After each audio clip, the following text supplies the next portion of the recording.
From the studios of Tucson Business RadioX, recorded in the Stewart Title corporate offices on Broadway, you are now listening to The Mark Bishop Show. And now here's your host, Mark Bishop.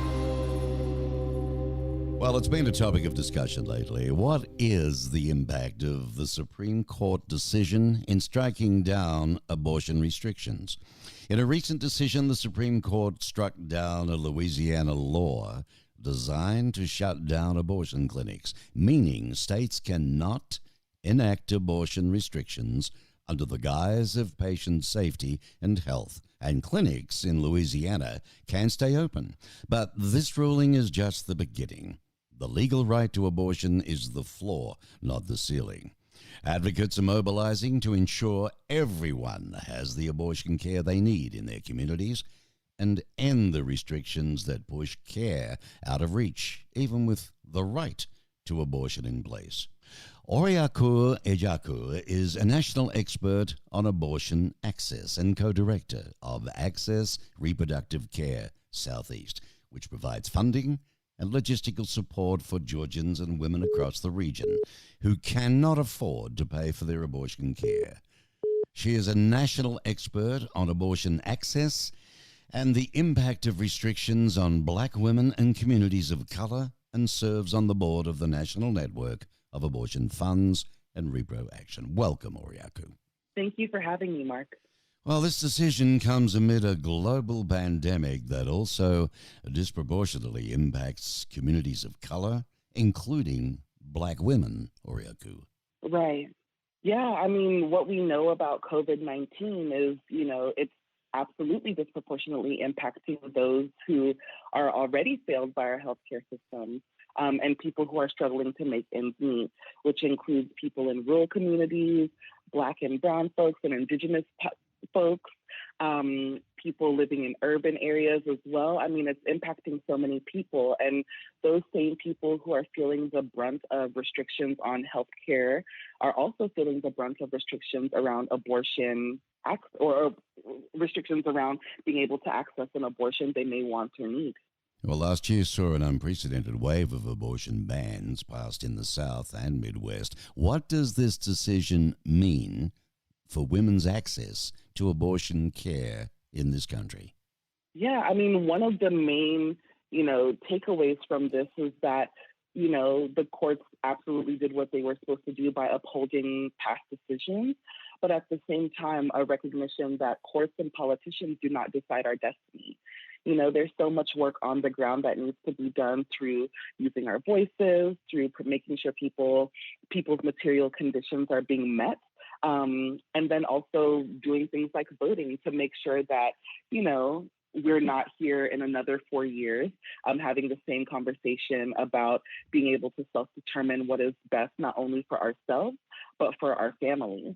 And so with this particular case and the way it turned out, we're just acknowledging the reality that, outside of abortion being legal, it doesn't necessarily mean that it's accessible. And so thinking about what we need to do to make sure that people can even just get to their appointments in a political climate where it feels like our bodies and our decisions are being used as political pawns, to make gains under the guise of health and safety. Mm-hmm. Oriaku, is abortion still legal in every state? I mean, will clinics have to close? So abortion is still legal in all 50 states in the U.S., but going back to the point around just because abortion is legal does not mean it's actually accessible. And so, with these medically unnecessary restrictions, like the piece of legislation that was struck down by the Supreme Court, there are so many barriers that, whether it's coming from the state or coming from, federal laws that are up here, that keep people from being able to get to their appointments, but also would potentially close clinics. So our hope is that, with this win that we received, last year was a huge year for a lot of anti-choice legislation to come through. Mm-hmm. Things like the 6-week abortion ban that came through in the state of Georgia. We just got word this week that they're striking that down as well, based on the results from the Supreme Court as well. So we're hoping that we'll get wins across the country, which will help help the doors stay open for so many clinics that provide abortion care in this country. Well, let me ask you this then. Does this decision, do you think, mean abortion clinics will stay open and access will improve? My hope is that that's the case. My hope is that abortion clinics will continue to stay open, that we'll be able to increase access to abortion care by hopefully opening some more clinics, in addition to, making sure that groups like ARC Southeast and other abortion funds who work tirelessly to eliminate barriers to access are fully equipped with what they need to continue to provide for folks in our community. To get the abortion care that they want, need, and deserve. Mm-hmm. What is Access Reproductive Care Southeast, and how will this decision impact your work directly? Yeah, so Access Reproductive Care Southeast, or ARC Southeast, is a regional reproductive justice organization based in Atlanta, Georgia. We do our work in Alabama, Florida, Georgia, Mississippi, South Carolina, and Tennessee. And so what that looks like is we support folks all over the South who need help with navigating the obstacles of accessing an abortion. So we show up by providing abortion funding, also logistical support like rides, lodging, childcare, translation and interpretation, emotional support, gas money. And these are things that folks don't necessarily think about as being barriers to care. But, when you think about how Mississippi has one clinic and Alabama has three, and to be honest, in Mississippi, Alabama, Tennessee, and South Carolina, the state of Georgia actually has more clinics than all four of those states combined. Wow. And so the reality is that people are crossing state lines every day just to access care. So, when you're thinking about how are you going to make sure your kids have childcare where you have to take multiple visits to go to an appointment, or how are you going to get the gas money to get to the appointment? These are things that we think about to make sure that people get the care that they want and need. I'm speaking with Oriaku Njoku, national expert on abortion access and co-director of Access Reproductive Care Southeast. Abortion restrictions disproportionately affects poor women and underserved communities. I mean, what kinds of barriers already exist for folks that call your helpline? Yeah. So outside of some of the barriers around like how to just navigate the system, in the Southeast where we live, or where I live, over 90% of folks live in a county without an abortion provider. If we're looking specifically at the state of Georgia, there's 159 counties in the state of Georgia. 79 of those don't have an OBGYN, and then 9 of them don't have a doctor, period. So we're already talking about being in a region or in states where folks are already having so many issues accessing healthcare, period. And to add on having medically unnecessary restrictions around abortion care, it just means that it's even harder to access basic health care in a lot of places in this region. There are also things like waiting periods. So, depending on what your zip code is or what state you live in, you could be waiting anywhere from 24 to 72 hours to be able to be seen for an abortion, even though you may be firm in your decision. That is another one of those medically unnecessary restrictions that have been put in place. So, there are so many obstacles and barriers that we think of, but we are absolutely hopeful that not only with this case, but with the increased amount of energy and awareness around these issues, that we will be able to create a shift around how people are talking about abortion and accessing care. Well, I mean, this decision comes in the middle of this horrible COVID-19 pandemic.